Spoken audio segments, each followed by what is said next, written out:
Team play. At first glance, it's much easier than playing solo. You can cover each other, help each other, but as soon as you step out in a group, that's where it begins. Johnny, is that you? Yes, it's me. Well, stand up, sit down, jump. Yeah, no, doesn't seem like it. Yeah, it's me. Okay, I'm going to shoot your right foot now and you tell me. Many of you probably recognized yourself. Yes, team play forgives many mistakes. However, without coordination, it turns into chaos. So, in this video, we'll discuss the advantages of team play and how to implement them correctly. I'll explain which skills you need to develop and how to do it best. Let's begin! Firstly, playing in a party should involve no more than 3 people. Otherwise, it turns into mayhem and playing becomes unbearable. The only condition where you can play in a larger group is when there is one leader and everyone else listen to them. Holy Jesus! What is that? What the fuck is that? Advantages of team play.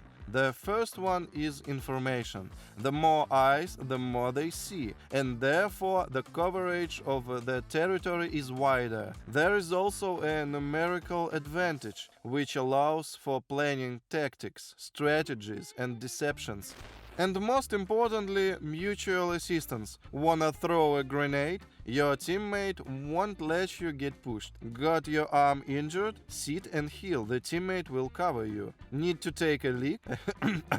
You get it. Speaking of disadvantages, they all stem from a lack of coordination.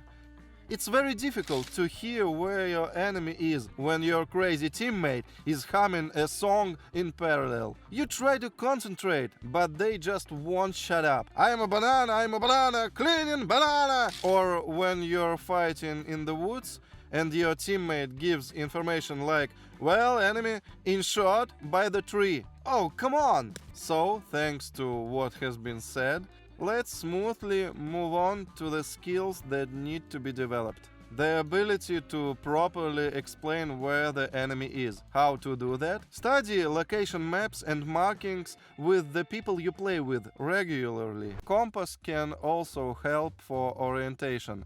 It indicates the degrees you can share with your teammate.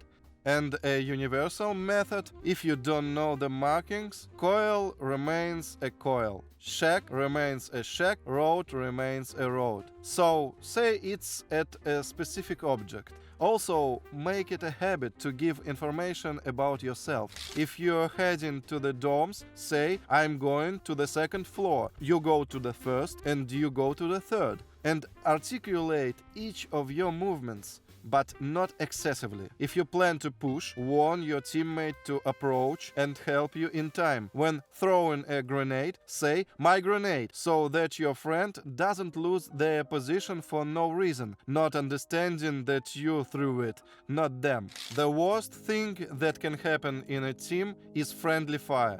To minimize it, there are a few actions. The simplest one is to choose a consistent setup from Ragman. It's much easier for everyone to remember you if you're always in the same pants and the same camouflaged jacket. The second advice is again to provide clear information about yourself. If you don't vocalize your actions, don't be surprised when you get shot in the back. And the third is the skill of remembering what your teammate is wearing. It will take some time to develop, but there's also a flip side. If you've changed your backpack, helmet or armor during the fight, please announce it. PMC with a backpack and without it are 2 different entities. Let's touch on one more topic. Remember that you shouldn't loot until you're sure there are no enemies left. Also, don't loot one corpse or airdrop simultaneously with the whole group. One person grabs the loot, others cover. To summarize briefly, the success of team play is 90% dependent on how skillfully you handle information, how you share it, and how skillfully you do it. After that, common sense comes into play. Like, don't run ahead of your teammate when they are shooting. Don't run into their grenades and then cry. Thank you guys for watching until the end. See you next time. Good luck!